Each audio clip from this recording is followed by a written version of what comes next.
Hello दोस्तों, आज हम बात करेंगे यदि किसी व्यक्ति को किडनी की बीमारी है तो वैसे व्यक्ति अपनी मेडिसिन को किस तरह से मैनेज कर सकते हैं। किडनी की बीमारी संबंधित अलग अलग दवाओं को रमज़ान के पीरियड में कैसे मैनेज किया जाए, आज इस पर हम बात करेंगे। रमज़ान का पीरियड एक रिलीजियस फास्टिंग का पीरियड होता है जहाँ पे व्यक्ति 1 महीने तक लंबा फास्टिंग करता है, ड्राई फास्टिंग करता है। इस दौरान जो फास्टिंग पीरियड होता है उस टाइम में मेडिसिन लेना मना होता है, इसलिए लोगों को मेडिसिन को मैनेज करना थोड़ा मुश्किल होता है। और क्योंकि ये ड्राई फास्टिंग होता है तो इस दौरान पानी की भी शरीर में कमी हो जाती है, तो किडनी पेशेंट्स के लिए थोड़ा क्रूशियल टाइम होता है। तो आज हम बात करेंगे इस रमज़ान के पीरियड में अपनी किडनी की मेडिसिन को कैसे मैनेज करोगे और उनको कैसे एडजस्ट करोगे। ये वीडियो काफ़ी हद तक बाकी रिलीजन की फास्टिंग में भी एप्लीकेबल हो सकता है, खासकर जहाँ पर लोग निर्जल उपवास कर रहे हैं वहाँ पर किडनी के पेशेंट्स इसे कैसे मैनेज करेंगे अपनी दवाओं को, आज इस पर बात करेंगे। टॉपिक पर जाने से पहले जो लोग हमारे चैनल पर नए हैं उन्हें रिक्वेस्ट करूँगा कि चैनल को सब्सक्राइब करें, वीडियोज़ को लाइक करें, शेयर करें, फॉलो करें, कमेंट करें, पूरा देखें। टॉपिक इंपॉर्टेंट है, इसे एंड तक देखिएगा। चलिए शुरू करते हैं।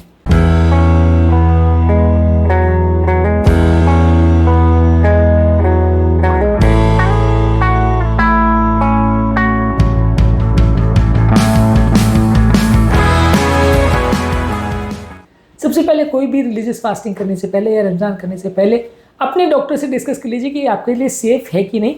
जिन लोगों को एंड स्टेज किडनी का प्रॉब्लम है या वो डायलिसिस पर है उनके लिए डिहाइड्रेशन अच्छा नहीं होता, इलेक्ट्रोलाइट इंबैलेंस होने का चांस और कंडीशन बिगड़ने का चांस ज़्यादा होता है। तो एंड स्टेज में किडनी का अगर प्रॉब्लम है तो आपको वैसे टाइम पे रमज़ान की फास्टिंग नहीं करनी है, कोई भी निर्जल उपवास नहीं करना है। बॉडी डिहाइड्रेट होने की वजह से किडनी की हेल्थ कॉम्प्रोमाइज़ हो सकती है, इसलिए डॉक्टर से पहले परमिशन ले लीजिए कि आपके लिए सेफ है भी या नहीं। और अगर नहीं वो कहते तो फिर ऐसे टाइम पर रिलीजन के लिए आप अपनी हेल्थ को कॉम्प्रोमाइज़ मत करिए।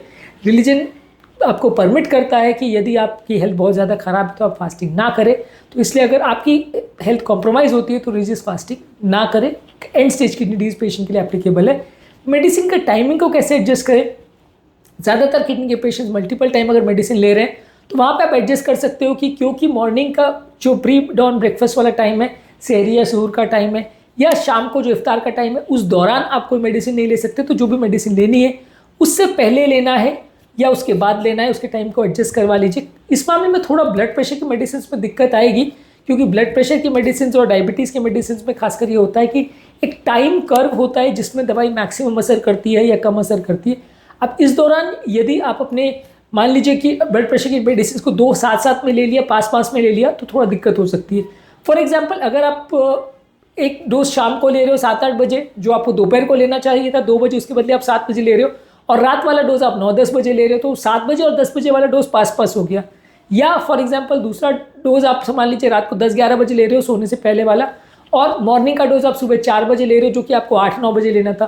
तो नॉर्मली जो गैप 8 से 10 घंटे का होना चाहिए था वो आपने 4 से 5 घंटे में कर दिया, तो दोनों मेडिसिन पास आ गई, दोनों का इफेक्ट ओवरलैप हो सकता है जिससे मेडिसिन का ज़्यादा असर हो सकता है। दोनों शुगर की मेडिसिन एक साथ असर करी तो शुगर ज़्यादा लो हो सकता है, दोनों बीपी की मेडिसिन एक साथ असर करी तो बीपी ज़्यादा लो हो सकता है। तो ये चीज़ों का थोड़ा ध्यान रखने की ज़रूरत है कि ओवरलैपिंग पीरियड में 2 मेडिसिन का साथ में असर हो सकता है, इसलिए उस टाइम के डोजेस को थोड़ा एडजस्ट या कम करना पड़ेगा।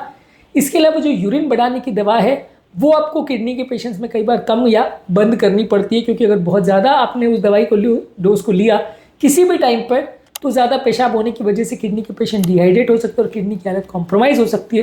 तो किडनी के पेशेंट अक्सर ये यूरिन बढ़ाने वाली मेडिसिन पर रहते हैं, लाइफ टाइम रहते हैं बहुत सारे पेशेंट्स।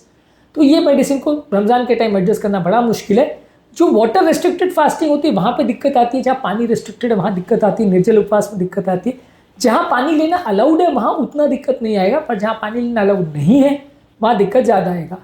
इसके अलावा आप अपने हाइड्रेशन को प्रॉपर्ली मॉनिटर करिए, डिहाइड्रेट नहीं होना चाहिए। आपको शाम के इफ्तार और मॉर्निंग का जो ब्रेकफास्ट टाइम है उसके बीच में जितना ज़्यादा पानी हो सके 8 से 10 ग्लास पानी लीजिए। पर यहाँ पे भी आपको ध्यान रखने की ज़रूरत है कि एडवांस किडनी डिजीज़ वाले पेशेंट में कई बार पानी का रेस्ट्रिक्शन भी होता है, खासकर उन लोगों को जिनको यूरिन आउटपुट ऑलरेडी कम हो गया है। तो वहाँ पे तो बेटर होगा कि फास्टिंग आप ना ही करें, पर अगर कर भी रहे तो पानी कितना लेना है वो प्रॉपर्ली डॉक्टर से डिस्कस कर लीजिए। ज़्यादा पानी लेंगे तो शरीर में पानी भर जाएगा, कम पानी लेंगे तो बॉडी डिहाइड्रेट हो जाएगी। दोनों ही हालत में आपकी बॉडी की कंडीशन बिगड़ सकती है, इसलिए इस तरह के पेशेंट को बेटर होता है कि फास्टिंग ना ही करें। जहाँ पे यूरिन ऑलरेडी आना कम हो गया है, यानी वो already last stage kidney disease में पहुँच चुके हैं, तो वो फास्टिंग ना करें तो ज़्यादा अच्छा है।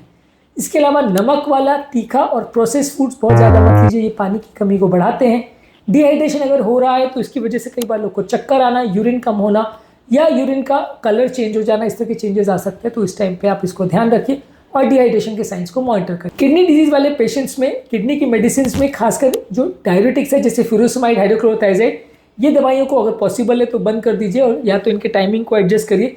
अगर लेना भी है तो इनके टाइमिंग को बेस्ट होगा कि आप शाम को इफ्तार के टाइम इसको ले लीजिए। तो अगर शाम से लेकर रात तक के बीच में थोड़ा यूरिन ज़्यादा हो भी रहा है तो मैनेजेबल है। अगर रात को सोते के टाइम आपने लिया तो पूरी रात पेशाब होती रहेगी और आपको दिक्कत आएगी। मॉर्निंग के टाइम लिया तो दिन भर पेशाब होकर बॉडी डिहाइड्रेट हो जाएगी तो दिक्कत हो जाएगी। तो बेस्ट तो ये है कि दवा बंद कर दीजिए। लेना कंपलसरी भी है तो डोज कम करके शाम के टाइम प्रेफरेबली आप इसको ले सकते हैं। बीपी के मेडिसिन ज़्यादातर आपके ब्लड प्रेशर को मॉनिटर करके आप उसके हिसाब से ले सकते हो।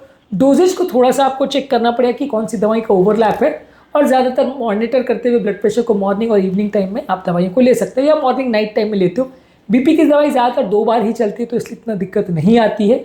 फॉस्फेट बाइंडर जो मेडिसिन है कॉर्निक डिजीज वाले पेशेंट में जैसे सेवलामर, वो खाने के टाइम पर लीजिए, मॉर्निंग के ब्रेकफास्ट और शाम के लंच या डिनर के साथ में आप लें तो ज़्यादा अच्छा है। सोडियम बाइकार्बोनेट कई बार इसके भी फास्टिंग शेड्यूल के हिसाब से आपको टाइम को एडजस्ट करना पड़ता है। मेटाबॉलिक एसिडोसिस को मैनेज करने के लिए दवा दी जाती है, इसमें ज़्यादातर दिक्कत नहीं आती है। एरिथ्रोपोइटिन के इंजेक्शन में ज़्यादातर फास्टिंग का कोई रिस्ट्रिक्शन नहीं होता, ये खून की कमी वाले पेशेंट्स को दी जाती है। इसमें रमज़ान के हिसाब से या फास्टिंग के हिसाब से कोई रिस्ट्रिक्शन नहीं है तो आप कभी भी ले सकते हैं। पर अदरवाइज एरिथ्रोपोइटिन के इंजेक्शंस जो है हफ्ते में 1 बार लेने होते हैं तो उसको मिस मत करिएगा। ओवरऑल अगर किसी पेशेंट्स को किडनी की प्रॉब्लम की साइंस दिख रही है जैसे बहुत ज़्यादा वीकनेस हो रही है, कमजोरी हो रही है, चक्कर हो रही है, यूरिन का कलर चेंज हो रहा है, यूरिन बहुत डार्क हो रहा है, यूरिन बहुत कम हो रहा है, हाथ पाँव में सूजन आ रही है, सांस फूल रही है, ऐसे कई प्रॉब्लम्स आ रही हैं तो फिर आपको डॉक्टर को दिखाना पड़ेगा और शायद फास्टिंग बंद करना पड़ेगा। न्यूट्रिशन के हिसाब से आपको ध्यान रखना है कि आपको कॉम्प्लेक्स कार्बोहाइड्रेट ज़्यादा लेना है, प्रोटीन ज़्यादा लेना है, पानी ज़्यादा पीना है मॉर्निंग के ब्रेकफास्ट के टाइम, रात को सोने के टाइम पानी ज़्यादा लीजिए और खजूर लीजिए। बहुत किडनी फ्रेंडली फूड प्रोडक्ट्स पर ही ज़्यादा फोकस करिए और बहुत ज़्यादा ऑयली जंक स्पाइसी फूड मत खाइए। बहुत ज़्यादा शुगर फ्राइड फूड प्रोडक्ट्स और ऑयली फूड अगर ज़्यादा लेते हैं तो वो आपके शरीर में पानी को बढ़ा सकता है और शुगर के स्पाइक्स करा सकता है जो कि आपके लिए हेल्दी नहीं है। रमज़ान के पीरियड में किडनी पेशेंट्स को डाइट के मामले में क्या क्या चीज़ों का ध्यान रखना है उस पर ऑलरेडी डिटेल वीडियोस हमने किए, उनको ज़रूर देख लीजिएगा तो आपको डाइट पर विस्तृत जानकारी मिल जाएगी। उम्मीद करूँगा कि आज के टॉपिक में कुछ नई बातें जानने को मिली होगी। आज हमने बात करी किडनी डिजीज़ वाले पेशेंट रमज़ान के टाइम अपनी मेडिसिन को किस तरह से एडजस्ट करें और क्या क्या इंपॉर्टेंट इश्यूज इस मामले में आ सकते हैं। टॉपिक एंड करने से पहले जो लोग हमारे चैनल पर नए हैं उन्हें रिक्वेस्ट करूँगा कि चैनल को सब्सक्राइब करें, वीडियोज़ को लाइक करें, शेयर करें, फॉलो करें, कमेंट करें पूरा।